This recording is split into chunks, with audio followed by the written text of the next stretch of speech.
Zealand was taken by storm as over 35 drag queens strutted their stuff at this year's Queen of the Whole Universe competition. Sequence was the flavour of the night, and as the girls battled it out for the title, tiaras, glitter, and stilettos could be seen for miles. I caught up with Buffy and Bimbo, organisers and hosts of the competition, to find out a bit more about this fashion extravaganza, and to get their take on breaking their own world record, and an insight into the night's most talked about heat, the headgear of nations. So I'm here with Jonathan and Kevin, organisers and hosts of Queen of the Whole Universe. Firstly, what is Queen of the Whole Universe? We think of it as a parody on a beauty pageant and also parody on drag. We're not there to take the piss out of people. We're actually there to celebrate beauty pageants and celebrate drag queens. And this year was the first time you held it in Wellington. How did you think the crowd responded to it? Oh, they were great. Oh, huge. We were actually quite nervous because we'd been told that the Wellington crowds were a little bit more conservative. They liked the ballet, they liked the opera.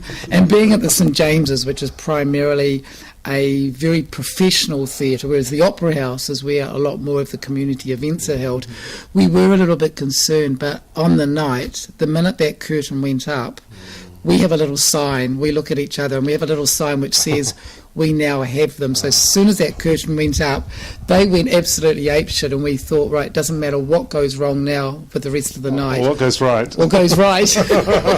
We've got them. So yeah, they were incredible. And I think you were in the audience, Jade, weren't you, darling? I was, and honestly I loved it. It was fantastic.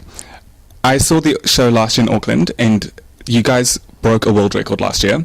Tell us about that, because this year you broke your own world record.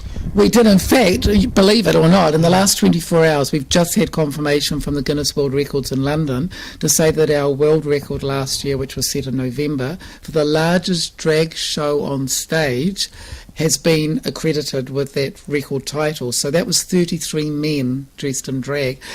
But on Saturday night in Wellington, we've just broken it again, now 35. Yeah, all the way to 35, and next time we'll try and go bigger. Now, the competition had a section in it called the Headgear of Nations, which was my personal favourite. How did each of the drag queens represent their country? Like, how did they come up with the theme of representing the country in such an extravagant and diverse way? Basically, they can create anything they want in the way of headgear. 2 metres by 2 metres. It can be as larger the better, and it's got to be something that sort of captivates the country, expresses something about their personality in the country and the role they're playing. So we're still very new into that concept of headgear. We really tried that out in 2007 with 2 or 3 people.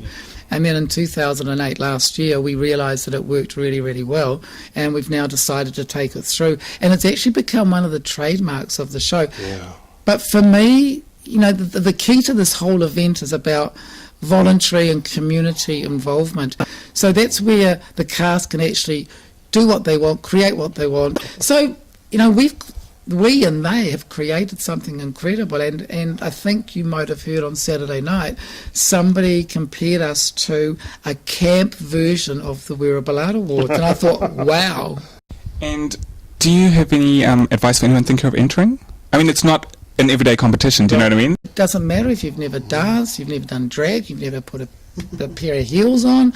It doesn't matter what size you are. It doesn't matter what your sexual orientation is. Doesn't matter at all. Doesn't matter what your gender is either. The door is open to anybody that wants to come in. And primarily for Kevin and I, there's 3 goals. And one of those goals is about building people's self-esteem and self-worth. And if you do that, then you increase dealing with HIV infection, because people start looking after themselves in a different way. And there's always the offer for new people to come in every year, and that's good. So you have this fresh blood all And the we time. have And about they all 30%. come in and join the sort of the scene, get to know people. It's very friendly, very supportive. But we audition if they're too pretty, they don't come in. Oh no, we don't mind if they're too pretty. We just make their makeup look worse. So can we get any inside scoop for the next one? Any inside tips? You mean for the 6th of November 2010 at the ASB Theatre? That's the one I'm talking about. Yeah. Got a little plug there. I feel as if it's time for us, and here's a little scoop for you, darling. Oh, look at that. The microphone came really close. I just feel as though it's probably time that we started to acknowledge Motown. So next year, I think what I'm playing with, again, this is another scoop. That's 2 scoops in one interview, Jade. don't you cut this. I don't want to end up on the edit room floor. But good little things are that... Oh, he's taken away from me. Oh, sorry, Jade, you just... I'll back to that scoop in a minute. Back to you, then. The audience like the gowns. They like to see the girls come out at the opening. Beautiful, beautiful gowns. But they also like to see lots of short dresses. So maybe there's a way of doing both of those things in the opening routine, you know. Yeah, like meters and meters and meters of bloody Velcro. We're in discussion with Dan Carter to see if we can get him back. Oh, you wish! Well, Dan, if you're watching. Here's my number.